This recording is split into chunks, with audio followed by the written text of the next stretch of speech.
Assalamualaikum warahmatullahi wabarakatuh. Allahumma sholli ala Muhammad wa ala Muhammad. Mirsa Khilafah News yang dirahmati Allah. Alhamdulillah kita berjumpa kembali dengan program kesayangan kita, yakni Kabar Petang. Kita akan membahas tema-tema terkini dengan narasumber yang terpercaya, tentunya dari sudut pandang Islam. Inilah Kabar Petang selengkapnya.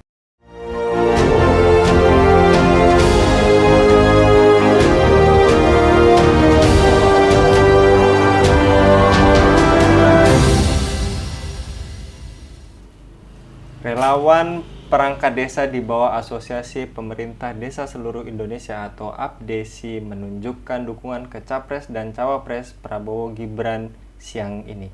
APDESI menilai Prabowo Gibran sebagai sosok paslon yang paling berpihak kepada kemajuan desa di 2024. Padahal ketentuan netralitas kepala desa diatur negara bahkan melalui dua undang-undang sekaligus, yakni Undang-Undang Nomor 6 Tahun 2014 tentang Desa dan Undang-Undang Nomor 7 Tahun 2017 tentang Pemilu.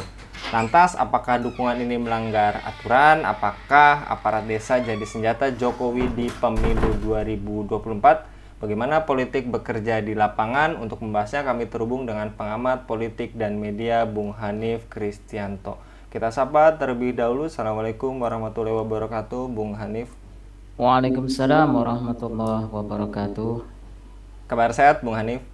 Alhamdulillah sehat walafiat. Alhamdulillah baik, Bung Hanif. Lagi-lagi sejumlah perangkat desa yang nampaknya tidak netral terkait pemilu di 2024 ini dan diduga ada sinyal dukungan kepada pasangan Prabowo Gibran. Sejumlah perwakilan asosiasi ini sempat bertemu Presiden Jokowi 2 pekan lalu. Meski tadi dilakukan di luar masa kampanye dan cuma mengundang Prabowo Gibran. 8 organisasi KDS ini apakah berpihak dan berpolitik, Bung Hanif? Ya, ini menarik ya bahwa dukung mendukung ini sudah mulai ya ketika sudah nomor urut itu sudah dimiliki oleh semua paslon ya, capres dan juga cawapres. Dan tentu kita melihat tidak ada yang tidak berpihak ya di dalam politik ini, semua pasti berpihak ya. Dan juga tidak ada yang netral tentunya, kecuali undang-undang aturan yang mengatur netralitas. Biasanya ditekankan netralitas itu adalah pihak ASN ya. Nah, adapun selain ASN itu ya sebenarnya pejabat pemerintahan atau pejabat negara yang memang sudah diatur ya di dalam undang-undang seperti gubernur, bupati. Nah, itu boleh ya untuk berafiliasi kepada partai tertentu atau dukungan tertentu.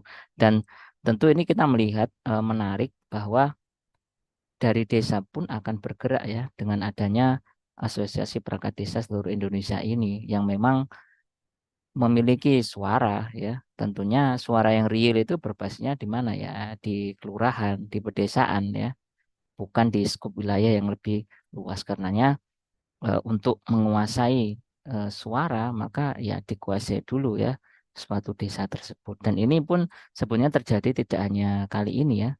Masa-masa misalnya pilihan pilkada juga pun juga demikian adanya ya. Hanya mungkin apakah itu terekspos oleh media atau tidak. Nah, kalau kita amati ya meskipun tadi ada dua aturan yang memang meminta untuk perangkat desa itu netralitas ya, pada faktanya pun juga ya muncul pragmatisme ya di dalam politik ini ya. Mau tidak mau mereka juga akan memiliki kepentingan ya, karena nanti juga berkaitan dengan masa jabatannya apakah bisa 9 tahun ataupun bahkan lebih dari itu. Nah, sekali lagi ini juga menunjukkan ya keberpihakan dalam politik yang dilakukan oleh perangkat desa seluruh Indonesia dalam hal ini yang berkaitan dengan pertemuan mereka dengan Prabowo Gibran. Seperti itu, Mas Anggi. Baik, Bung Hanif, juga kita ketahui bersama pemerintahan desa adalah pemerintahan terbawah secara hierarki di Indonesia dan merupakan pemerintahan terdekat dengan sumber suara. Apakah kepala desa memiliki daya tawar politik yang tinggi, Bung Hanif?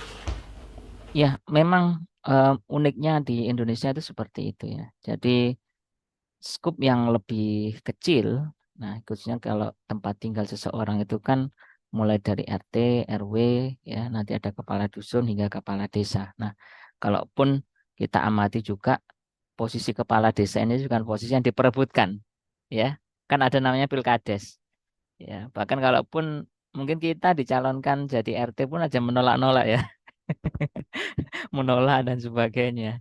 Karena ya sekali lagi meski itu ada di situ ada ketokohannya. Namun posisi strategis dari kepala desa itu ya sangat memiliki daya tawar yang luar biasa ya.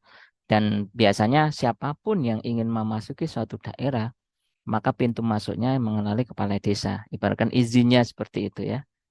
Apakah itu nanti kalau yang saya amati ya di kalangan bawah itu kan apakah itu nanti misalnya pihak pengembang ya, misalnya kalau di kampung itu jual tanah ya untuk kegiatan developer properti ataupun yang lainnya.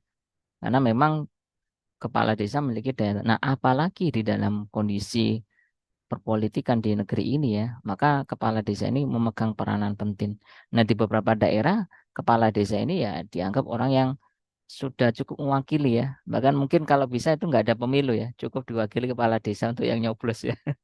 Jadi siapa ingin misalnya menang di satu desa ini, oke kita bayar misalnya ya ke kepala desa ya. Nah untuk menangnya. Nah bisa jadi demikian. Nah itu menunjukkan apa? Sebetulnya daya tawar politik seorang kepala desa itu tinggi gitu ya.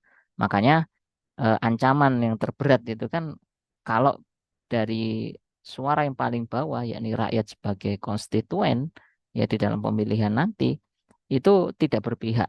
Nah, makanya siapapun punya kepentingan ini ya, lebih-lebih apakah itu partai politik ataupun juga capres-cawapres. Makanya kalau kita melihat pertemuan yang digagas kali ini pun seolah-olah capres-cawapres Prabowo Gibran ini mewakili apa yang disuarakan oleh eh, perangkat desa seluruh Indonesia ya mengingat mereka juga sempat ya melakukan tuntutan ya untuk memperpanjang masa jabatannya di masa Presiden Jokowi. Nah, harapannya mungkin kalau nanti jadi kan Mas Gibran kan putranya Pak Jokowi. Nah, paling tidak itu bisa dilanjutkan lah seperti itu Mas.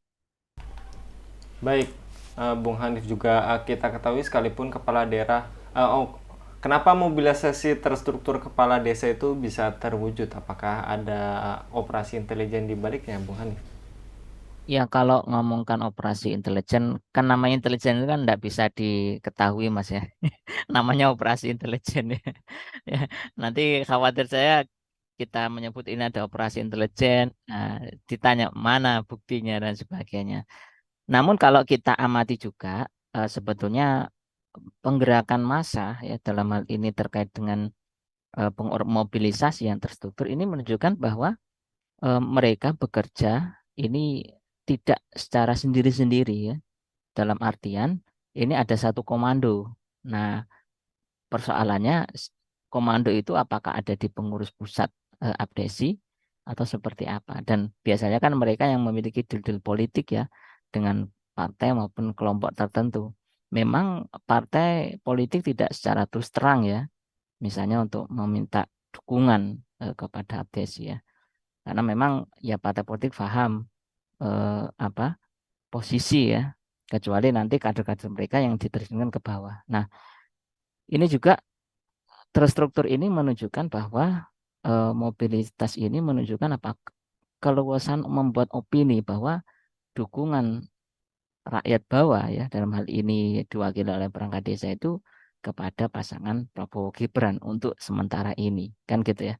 Sebab nanti itu ada komunitas-komunitas yang lain. Misalnya nanti kita juga bicara kalangan santri. Kalangan santri juga kalangan yang tinggal di desa nanti dan juga tentunya. Ada juga kalau kelompok petani, ya kan? Kemudian ada buruh, ada juga eh, anak-anak milenial dan sebagainya. Lah, semua kelompok-kelompok ini kan nanti juga terpecah-pecah di bawah ini. Nah, kan gitu ya.